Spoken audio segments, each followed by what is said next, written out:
जोड़ साड़ मार देते हैं और आदमी घर पर जाके दवा कराते कराते मर जाता है, उसको आप रुपया नहीं देते हैं। मेरे क्षेत्र में ऐसे कई लोग मरे हैं जिनको साड़ ने उठा के पटक दिया और उनकी हड्डी पसली में चोट काफी लग गई, अस्पताल गए, वहां से वो घर आए और घर के आने के बाद मर गए।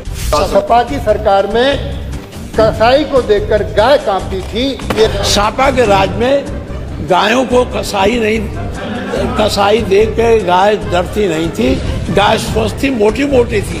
मंत्री जी, माननीय अध्यक्ष जी, आपके माध्यम से माननीय सदस्य को अवगत कराना चाहूँगा। ये छुट्टा पशु के बारे में जो चिंता व्यक्त की है, ये छुट्टा पशु नहीं है मानवर, ये छोड़े गए पशु है।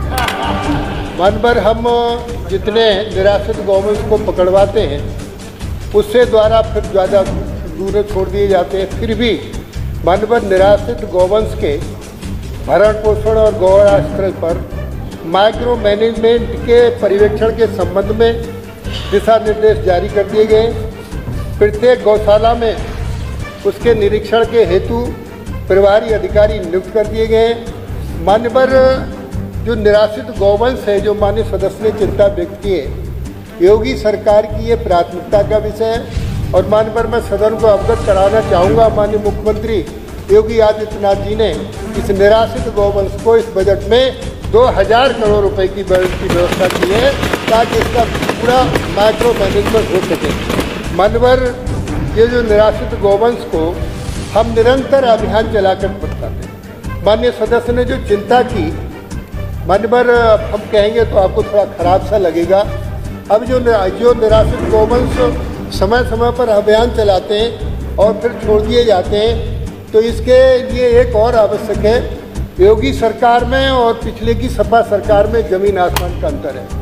जब योगी सरकार में गाय को देखकर कसाई कांपता है और सपा की सरकार में कसाई को देखकर गाय कांपती थी, ये अंतर है, इसलिए दिखाई देने का काम करते हैं। मानवर निराश्रित गौवंश को अभियान चलाकर हम संरक्षित करने का काम कर रहे हैं। सबसे बड़ी समस्या है कि देसी गाय का दूध अमृत है। 1 लीटर या 2 लीटर दूध देती है पशुपालक, इसको कम दूध देने के कारण छोड़ देता है। अब योगी सरकार हम नस्ल सुधार कर रहे हैं। इस देसी गाय में हम साहिवाल गाय, गिरी गाय, हरियाणवी, थार पारकर, गंगा तीरी गायों का सीमन किसान को फ्री देने का काम कर रहे हैं। किसान कृत्रिम गर्भाधान करें। और मानवर जो 300 रुपये का सेक्स सीमन की एक बैल मिलती थी, इसको अब 100 रुपये का कर दिया है। तो देसी गाय की नस्ल सुधार का पूरा प्रबंध योगी सरकार कर रही है। दूसरा, बधियाकरण पर भी हम पूरी तरीके से प्राथमिकता से जो छोटा बछड़ा होगा उसका अभियान चलाकर उसको बधियाकरण भी कराने का काम कर रहे हैं। साथ ही साथ अभी जो भरण पोषण और उसकी स्वास्थ्य की बात आई है, उत्तर प्रदेश में योगी सरकार में पशुओं की दवाओं की कोई कमी नहीं है। हम अभियान चलाकर टीकाकरण कराते हैं, दवाइयों का प्रबंध कराते हैं, कहीं कोई किसी तरीके की कठिनाई नहीं है। और इसके भरण पोषण के अलावा फिर भी हम जो चरागाह की भूमियाँ थी उनको कब्जा मुक्त कराकर चारा बुवाने का भी काम माननीय अध्यक्ष जी कराया जा रहा है। तो उत्तर प्रदेश में इस तरीके से निराश्रित गौवंश को आश्रय स्तर पर पहुंचाकर पूरी सुविधा देने का काम कर रहे हैं।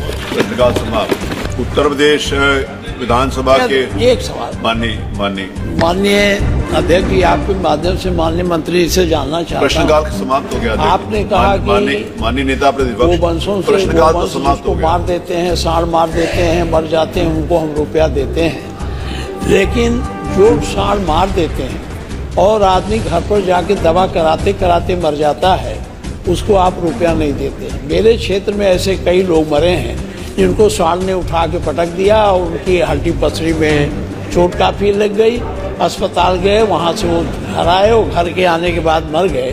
तो उनको आप नहीं देते हैं, क्या इस पर विचार करेंगे कि जो पशु मारते हैं, बाद में लोग मरते हैं, उनको भी आप देंगे?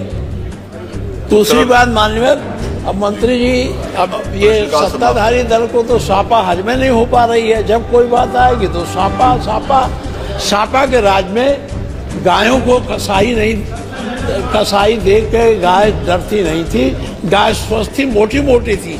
जब से आपने इन अपने आश्रय स्थलों पर रख दिया है गौशालाओं में, आपसे मेरा निवेदन, आप मेरे जिले में चलिए, जरा उनका वजन नाप लीजिए, उनकी हड्डी देख लीजिए, कितनी बढ़िया व्यवस्था आपने उनके खाने की है। माननीय, मैं इस सभा के बारे में जो आपने कहा है, मैं उसका खंडन करता हूँ, विरोध करता हूँ।